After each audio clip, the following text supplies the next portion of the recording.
Bonjour, j'espère que vous allez bien. Je vais vous faire une vidéo sur l'année 1941. Donc, vous pouvez prendre l'affiche sur le blog si vous voulez suivre en même temps avec l'affiche. Sinon, vous écoutez. C'est exactement la même chose.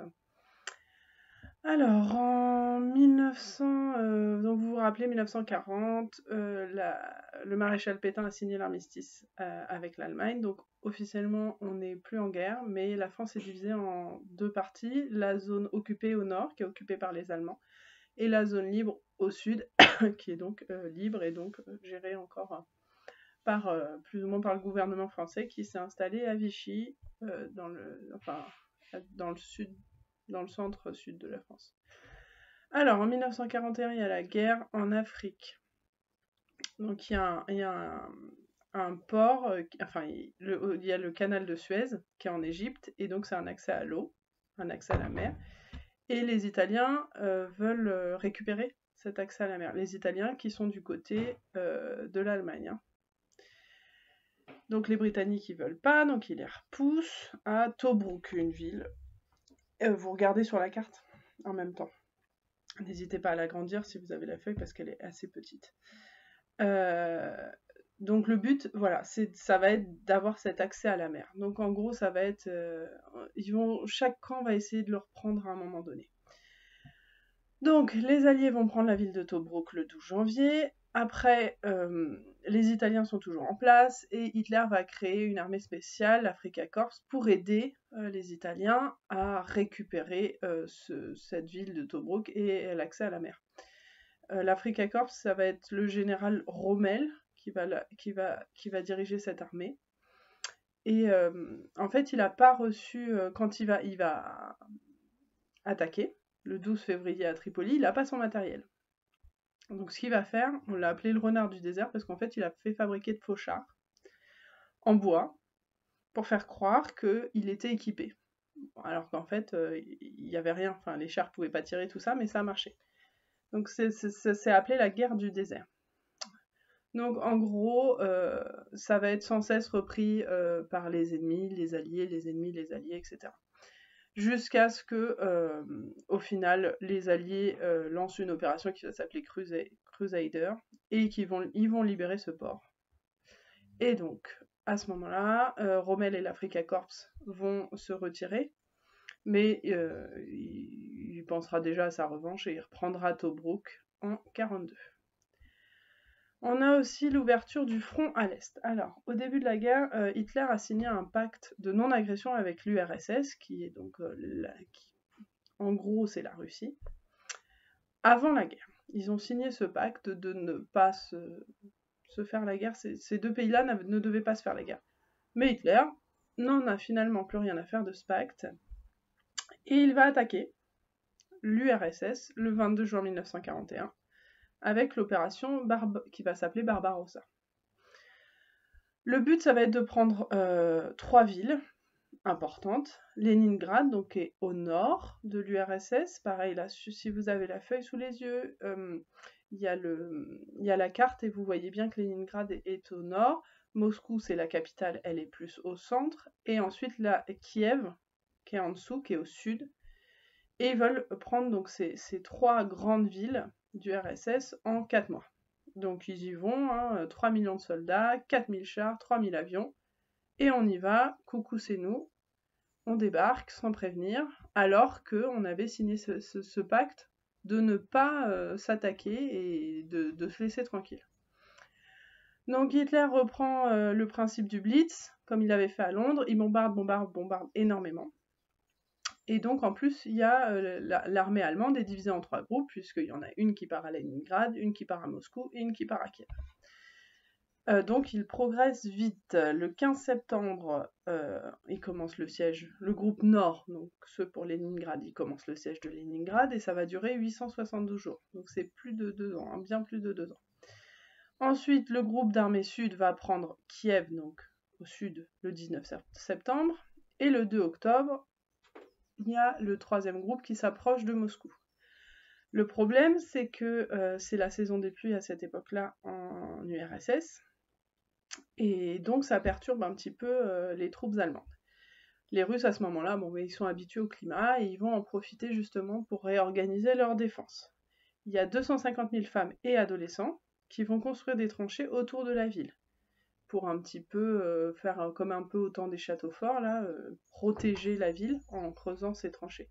Donc bien sûr, c'est les femmes et les adolescents puisque les hommes sont à la guerre. Les débuts décembre, donc les Allemands vont être autour assez proches, à 20 km du Kremlin, donc c'est une forteresse qui est au cœur de Moscou. C'est là où habitaient les tsars avant. Et les Allemands, c'est un petit peu compliqué pour eux parce que justement, ils sont pas équipés.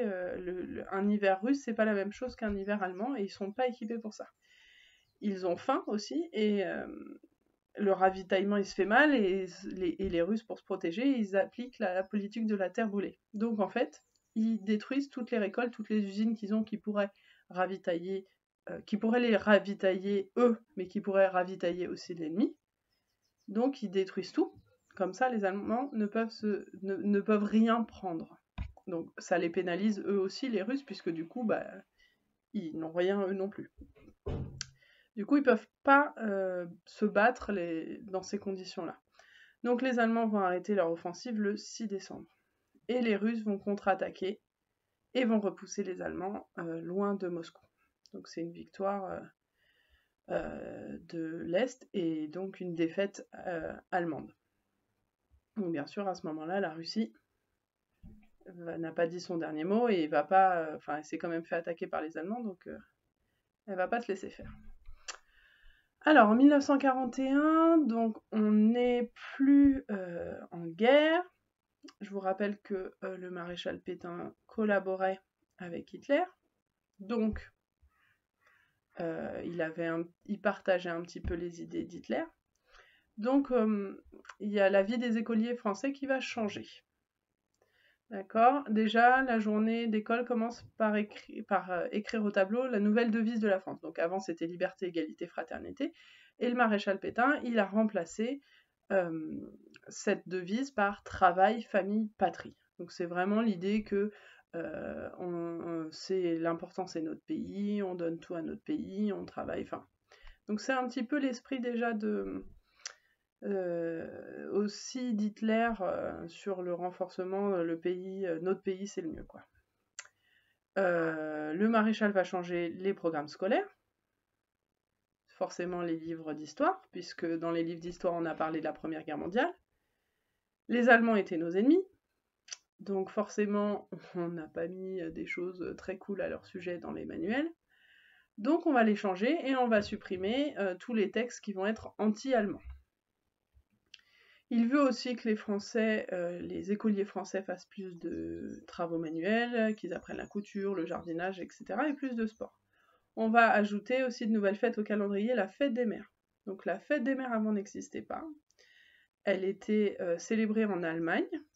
Et donc Pétain va ajouter ça au calendrier. Donc si aujourd'hui on célèbre la fête des mères, ça a été ajouté en 1941 par le maréchal Pétain. Et parce que l'Allemagne fêtait les mamans depuis 1923. Ensuite, en septembre 1941, donc à la rentrée de 1941, tous les écoliers français sont obligés de chanter un nouvel hymne en hommage à Pétain, qui s'appelle Maréchal nous voilà. Donc, je vous mettrai je vais trouver sur YouTube la chanson. Je vais essayer de vous la trouver avec les paroles, parce que c'est assez... le maréchal Pétain, il a un peu pris la grosse tête, hein, il se fait appeler le sauveur de la France. Donc les enfants sont obligés de chanter ça le matin, hein, à l'école. Dans cette chanson, il jure de le servir, donc de servir la France quoi qu'il arrive. Donc c'est une chanson un petit peu mégalo. Le maréchal est tellement génial, il nous a sortis de là. Enfin, c'est vraiment... c'est spécial, quoi. Pareil, on a le portrait du maréchal Pétain sur tout le matériel scolaire, sur les cahiers, sur les trousses, etc. Et on l'appelle le père de la patrie. Le 13 octobre, Pétain s'adresse aux écoliers. Un message radio est diffusé dans toutes les classes. Jeunes élèves des écoles de France, il faut que vous sachiez que je compte absolument sur vous pour aider à reconstruire la France.